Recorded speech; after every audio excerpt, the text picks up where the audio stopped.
This is The Perks of Being a Wallflower, Part 2, November 7th, 1991. Dear friend, it was one of those days that I didn't mind going to school because the weather was so pretty. The sky was overcast with clouds, and the air felt like a warm bath. I don't think I ever felt that clean before. When I got home, I had to mow the lawn for my allowance, and I didn't mind one bit. I just listened to the music and breathed in the day and remembered things. Things like walking around the neighborhood and looking at the houses and the lawns and the colorful trees and having that be enough. I don't know anything about Zen or things that the Chinese or Indians do as part of their religion, but one of the girls from the party with the tattoo and belly button ring has been a Buddhist since July. She talks about very little else except maybe how expensive cigarettes are.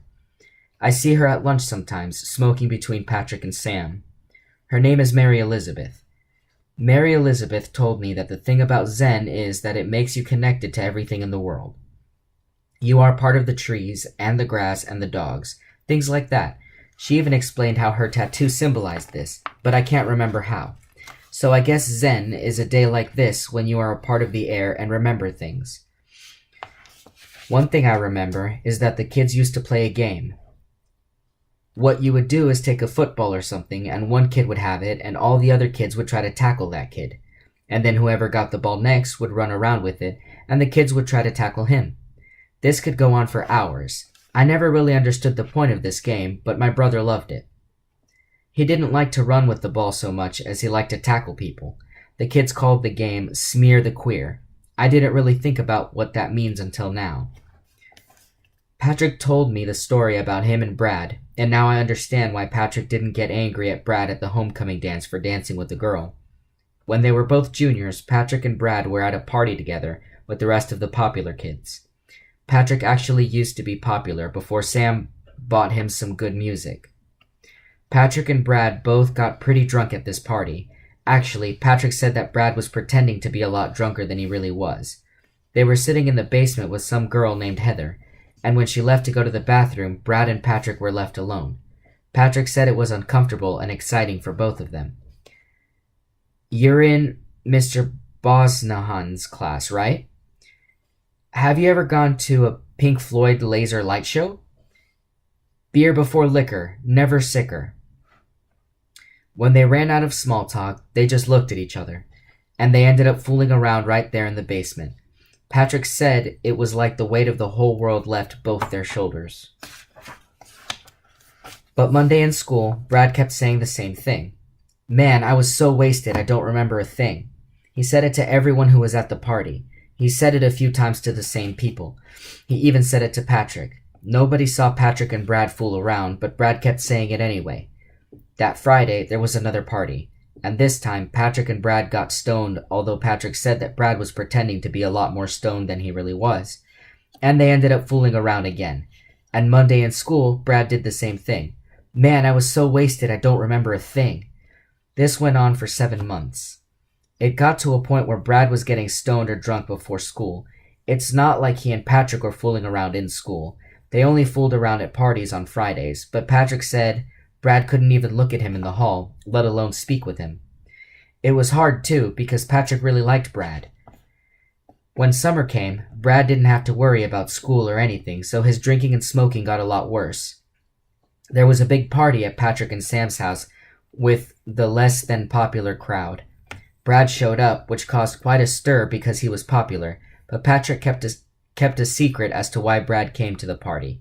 When most people left, Brad and Patrick went to Patrick's room. They had sex for the first time that night.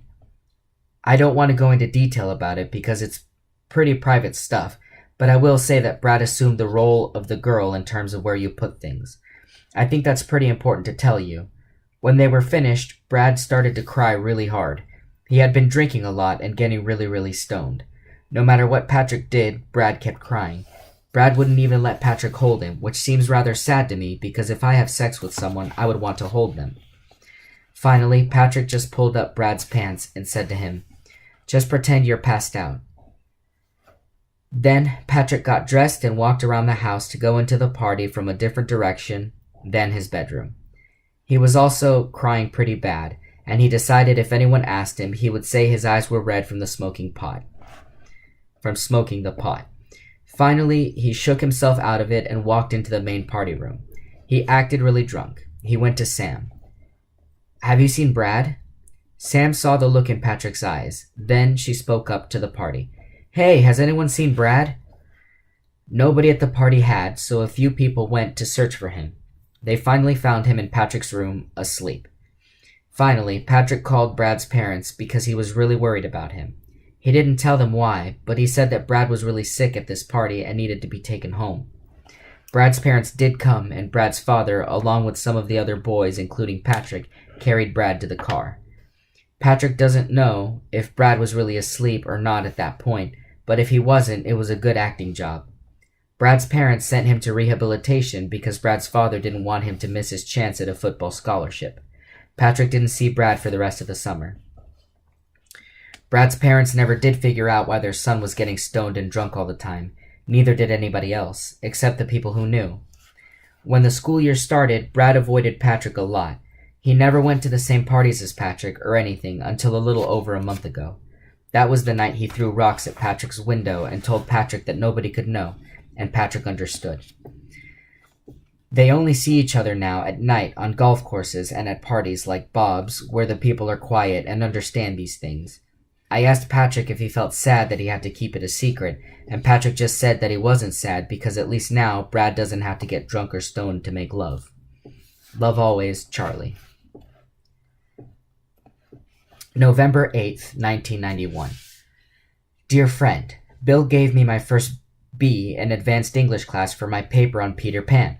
To tell you the truth, I don't know what I did differently from the other papers. He told me that my sense of language is improving along with my sentence structure. I think it's great that I could be improving on these things without noticing. By the way, Bill gives me A's on my report cards and letters to my parents. The grades on these papers are just between us. I have decided that maybe I want to write when I grow up. I just don't know what I would write. I thought about maybe writing for magazines just so I could see an article that didn't say things like I mentioned before, as, wiped the honey mustard off of her lips. She spoke to me about her third husband and the healing power of crystals. But honestly, I think I would be a very bad reporter because I can't imagine sitting across the table from a politician or a movie star and asking them questions. I think I would probably just ask for their autograph for my mom or something. I would probably get fired for doing this, so I thought about maybe writing for a newspaper because instead I could ask regular people questions. But my sister says that newspapers always lie. I don't know if this is true, so I'll just have to see when I get older. I did start working for a fanzine called Punk Rocky. It's the Xerox machine about punk rock and the Rocky Horror Picture Show. I don't write for it, but I help out.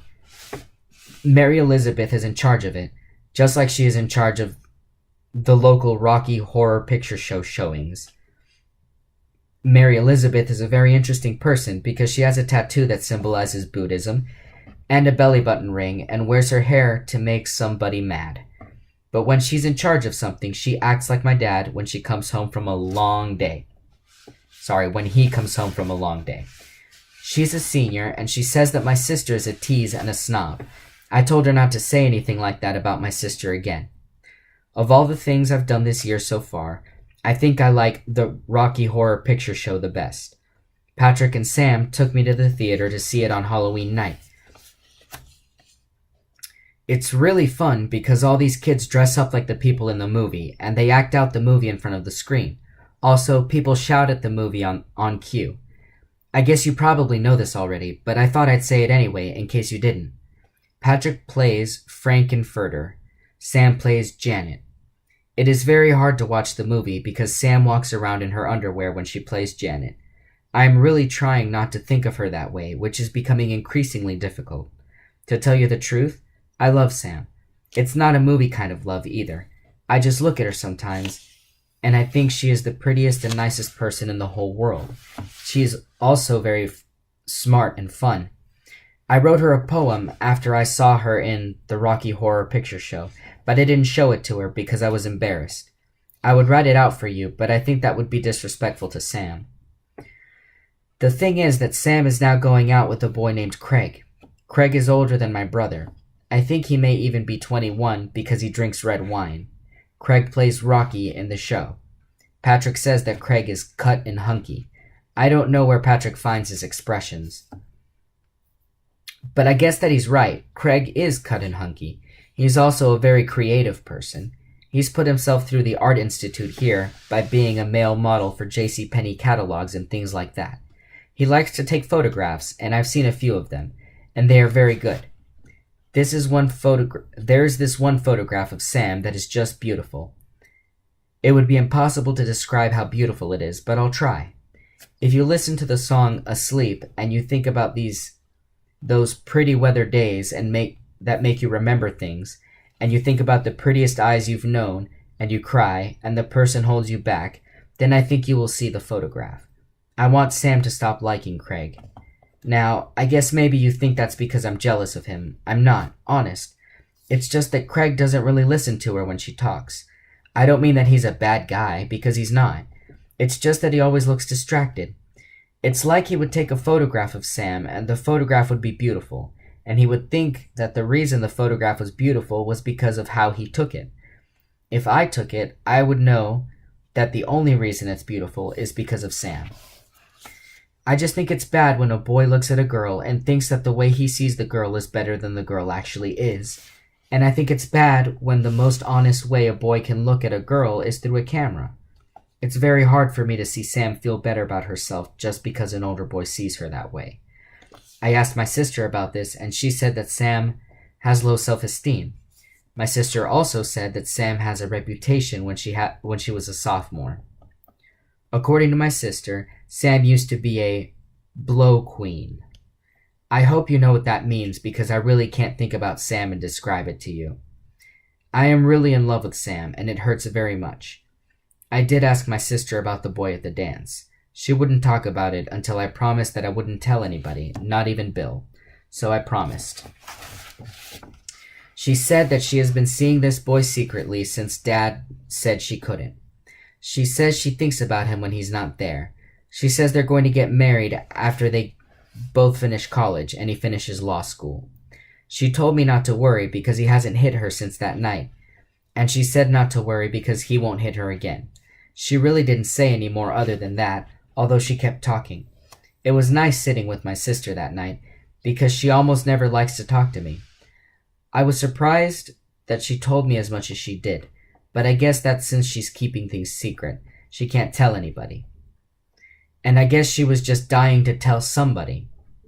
But as much as she told me not to, I do worry about her. A lot. She is my sister after all. Love always, Charlie. November 12th, 1991. Dear friend, I love Twinkies, and the reason I'm saying that is because we are all supposed to think of reasons to live. In science class, Mr. Z told us about an experiment where they got this rat or mouse, and they put this rat or mouse on one side of a cage. On the other side of the cage, they put a little piece of food, and this rat or mouse would walk over to the food and eat. Then they put the rat or mouse back in its original side, and this time they put electricity all through the floor where the rat or mouse would have to walk to get the piece of food. They did this for a while, and the rat or mouse stopped going to get the food at a certain amount of voltage. Then they repeated the experiment, but they replaced the food with something that gave the rat or mouse intense pleasure. I don't know what it was that gave them intense pleasure, but I'm guessing it was some kind of rat or mouse nip. Anyway, what the scientists found out was that the rat or mouse would put up with a lot more voltage for the pleasure, even more than for the food. I don't know the significance of this, but I find it very interesting. Love always, Charlie.